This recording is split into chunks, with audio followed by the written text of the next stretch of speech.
Good morning. क्या हाल चाल। आज हम लोग पढ़ेंगे इवेंट्स इन सेक्सुअल रिप्रोडक्शन।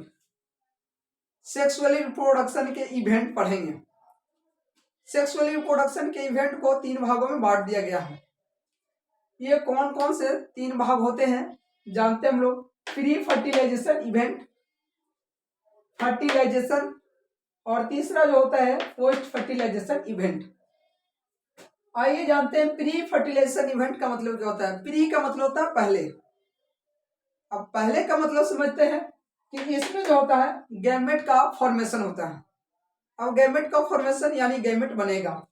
ये गैमेट जब बनेगा तो इस प्रोसेस को बोला जाता है गैमेटोजेनेसिस। गैमेट 2 टाइप के होते हैं। 2 टाइप के गैमेट कौन कौन होते हैं, एक मेल गैमेट और दूसरा female gamete. Male gamete sperm और फीमेल गैमेट एग या ओवम। ये दोनों हैप्लॉइड स्ट्रक्चर के रूप में पाए जाते हैं और हैप्लॉइड स्ट्रक्चर को स्मॉल एन से डिनोट करते हैं। आगे चलते हैं। The process of formation of gametes is called gametogenesis, यानी गैमेट के फॉर्मेशन को ही गैमेटोजेनेसिस कहा जाता है। आइए देखते हैं कुछ ऐसे धरती पर इनवर्टिब्रेट्स है जिसमें गैमेट 3 टाइप के बनते हैं। वो कौन से ऐसे इनवर्टिब्रेट है जिसमें गैमेट 3 टाइप के बनते हैं, तो एल्गी का एक प्रजाति है जिसमें आता है क्लेमाइडोमोनास। क्लेमाइडोमोनास में 3 टाइप के गैमेट बनते हैं। तो जानते हैं कौन कौन से गैमेट, आइसोगैमेट, अनआइसोगैमेट और हेट्रोगैमेट। आइसोगैमेट क्या होता है, तो आइसोगैमेट में fusion of morphology similar gamete. इसमें गैमेट जो होते हैं इसका मॉर्फोलॉजिकली जो हमें सामने से दिखता है, मॉर्फोलॉजिकली जो होती है सिमिलर होती है। चाहे इसका स्ट्रक्चर हो चाहे इसका साइज हो, दोनों के दोनों सिमिलर होंगे। जस्ट यहाँ पे कैसे मैंने बनाया न्यूक्लियस, साइटोप्लाज्म और इसमें फ्लैजिला लगा दिया। ये फ्लैजिला, ये मेल गैमेट और फीमेल गैमेट का स्ट्रक्चर एंड साइज सेम होते हैं, वो आइसोगैमेट में होते हैं सिमिलर। अब दूसरा देखते हैं अनआइसोगैमेट। अनआइसोगैमेट क्या होता है, it is a fusion of gametes which are structurally similar but different in size. इस गैमेट में similar but different in size, यानी इसका स्ट्रक्चर जो होता है इसका स्ट्रक्चर सिमिलर होता है, जस्ट लाइक स्ट्रक्चर सिमिलर होता है, जस्ट लाइक फ्लैजिला दोनों में रहेंगे और इधर में इसका साइज डिफरेंट हो गया। ये फ्लैजिला दोनों में रहेंगे परंतु इसमें क्या हो रहा है, साइज में काफी डिफरेंट है। मेल गैमेट छोटा हो गया और फीमेल गैमेट बड़ा हो गया। तो समझ में आ गया होगा आप लोग को। इसके बाद तीसरा जो है हेट्रोगैमेट या फिर इसको बोलते हैं होलोगैमी या फिर इसी में पढ़ते हैं ऊगैमी। आइए सबको समझते हैं। होलो मतलब होल, इंटायर, कंप्लीट। गैमस का मतलब होता है मैरिज। इसमें क्या होता है, it involve the fusion of 2 organism. इसमें 2 जीव इन्वॉल्व होते हैं और साथ साथ मिलकर गैमेट का निर्माण करते हैं। अब देखिए इसमें क्या होता है हेट्रोगैमेट। हेट्रोगैमेट में क्या होता है कि मेल गैमेट जो होते हैं इसमें फ्लैजिला पाए जाते हैं। मेल गैमेट में फ्लैजिला पाए जाते हैं, इसका नाम लिख देंगे फ्लैजिला। मेल गैमेट में फ्लैजिला पाए जाएंगे और फीमेल गैमेट में फ्लैजिला नहीं पाए जाएंगे। यू नो दोस्तों, आप लोग जानते ही होंगे, एक में फ्लैजिला हो गया और एक में फ्लैजिला नहीं हो गया। तो मेल गैमेट जो होता है ये मोटाइल होते हैं। अब मोटाइल का मतलब, ये मोटाइल होते हैं और नॉन मोटाइल होते हैं। मोटाइल का मतलब होता है एक स्थान से दूसरे स्थान तक जा सकता है, चलनशील होता है। और नॉन मोटाइल का मतलब होता है अचलनशील, यानी अपने ही स्थान पर रह सकता है। जब ये दोनों एक दूसरे से फ्यूज होंगे तो एक नया इंडिविजुअल तैयार होंगे। सो दोस्तों, आगे अब देखते हैं।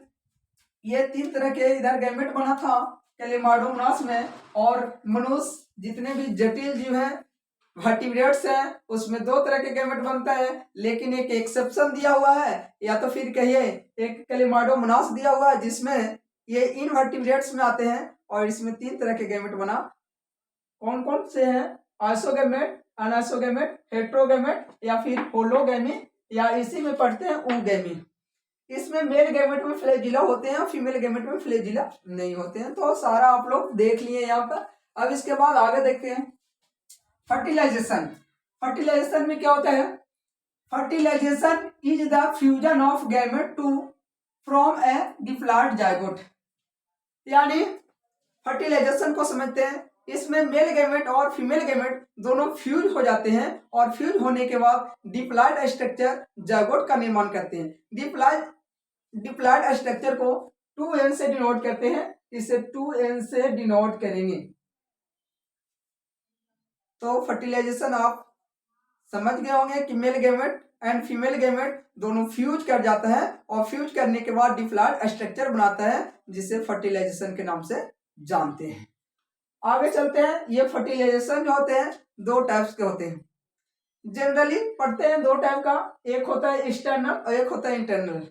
कुछ ऐसे प्राणी हैं जो बॉडी के बाहर फर्टिलाइजेशन करते हैं, कुछ ऐसे प्राणी हैं जो बॉडी के अंदर फर्टिलाइजेशन करते हैं। तो जो बाहर फर्टिलाइजेशन करेंगे एक्सटर्नल होगा, और जो शरीर के भीतर फर्टिलाइजेशन करेंगे इंटरनल फर्टिलाइजेशन होगा।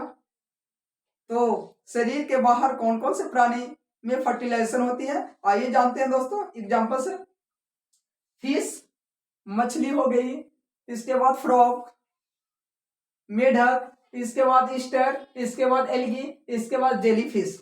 ये ऐसे उदाहरण हैं जिनमें फर्टिलाइजेशन बॉडी के बाहर होता है, एक्सटर्नल फर्टिलाइजेशन होती है। तो आइए जानते हैं इंटरनल फर्टिलाइजेशन में कौन कौन से प्राणी आ जाएंगे। इंटरनल में आ जाएंगे आपको मनुष्य आ जाएंगे, पक्षी आ जाएंगे, इसके बाद जानवर आ जाएंगे। तो इतना फर्टिलाइजेशन का टाइप हुआ एक्सटर्नल और इंटरनल। इसके बाद आगे चलते हैं। इसके बाद हम लोग पढ़ेंगे पोस्ट फर्टिलाइजेशन इवेंट, यानी निषेचन के बाद की घटना। जब निषेचन हो जाती है तो बन जाता है जायगोट। अब ये जायगोट जो होता है इसमें माइटोटिक डिवीजन होती है। अब माइटोटिक डिवीजन होती है तो माइटोटिक डिवीजन के फलस्वरूप इसमें बनेगा इम्ब्रियो। जब ये इम्ब्रियो बनेगा तो इम्ब्रियो बनने की प्रोसेस, यानी फॉर्मेशन, इम्ब्रियो के फॉर्मेशन होने की प्रोसेस जो होती है ये कहलाती है इम्ब्रियोजेनेसिस। इम्ब्रियोजेनेसिस जेनेसिस। जिस प्रकार से हम लोग पढ़े the process of formation of gamete is called gametogenesis, उसी प्रकार से यहाँ पे the process of formation of embryo is called embryogenesis, यानी इम्ब्रियो बनने की प्रक्रिया इम्ब्रियोजेनेसिस कहलाएगा। इम्ब्रियो का निर्माण को 2 तरीकों से हम लोग समझते हैं। इम्ब्रियो का निर्माण एक बॉडी के अंदर होता है और एक बॉडी के बाहर होता है। इस आधार पर जीवों को 2 भागों में बांट दिया गया, एक ओविपोरस और दूसरा विविपारस। अब देखते हैं ओविपोरस क्या होता है। ओविपारस और दूसरा होता है विविपारस। ओविपारस का मतलब होता है अंडा देने वाली प्राणी और विविपारस का मतलब होता है बच्चा देने वाली प्राणी। तो मैं आपसे पूछ रहा हूं, आप वीडियो देख रहे हैं, आप अंडा देने वाले में से हैं कि बच्चा देने वाले में से हैं? तो आइए समझते हैं कि अंडा कौन देंगे और बच्चा कौन देंगे। इसको बोला जाता है ऑरिकिल या पिन्ना। पिन्ना या ऑरिकिल के नाम से इसे जानते हैं। ये कान इधर कीजिए और इसको देखिए, ये ऑरिकिल या पिन्ना के नाम से जाना जाता है। जिसका पिन्ना ये उठा हुआ खड़ा है वो विविपारस है, बच्चा देंगे। जिसका ये पिन्ना अंदर ढुका हुआ है, दबा हुआ है, वो अंडा देंगे। अब एग्जाम्पल के लिए पक्षी के ले लीजिए, पक्षी का पिन्ना अंदर की ओर ढुका होता है, वो अंडा देंगे। इसके बाद मगरमच्छ का नाम सुने होंगे, अंग्रेजी में क्रोकोडाइल्स बोला जाता है और क्रोकोडाइल्स जो है वो भी आपको अंडा ही देती है। इसके बाद ऑस्ट्रिच का नाम सुने होंगे, शुतुरमुर्ग। इसके बाद पक्षी में और भी ऐसे बहुत सारे पक्षी के नाम सुने होंगे। रेप्टाइल्स आ गया, रेप्टाइल्स मतलब रेंग के चलने वाले प्राणी आ गए, तो ये अंडा देते हैं। इसके बाद आइए एक एग्जाम्पल मैं बताता हूँ। पक्षी में, पक्षी के वर्ग में आते हैं चमगादड़, अंग्रेजी में बोला जाता है बैट। बैट का मतलब होता है चमगादड़। वो उसका डिजाइन किया गया है, उसका पिन्ना जो है वो खड़ा रहता है। वो प्राणी अंडा नहीं देंगे। क्या देंगे दोस्तों, कमेंट में जरूर लिखिएगा। इसके बाद आइए चलते हैं बच्चा देने वाले प्राणी। बच्चा देने वाले प्राणी में जैसे मनुष्य हो गया, जानवर आ गया, मैमल्स, इसको बोलते हैं मैमल्स, जानवर, मनुष्य। इसके बाद और जो जो बच्चा देंगे उसे कमेंट में जरूर लिखिएगा। मनुष्य और एक जानवर ये आते हैं विविपारस एनिमल में, और अंडा देने वाले आते हैं ओविपारस एनिमल में। सो दोस्तों आपको समझ में आ गया होगा। अगर आपको अच्छा लगता हो तो लाइक करें और दूसरे लोगों को शेयर जरूर करें। Thank you.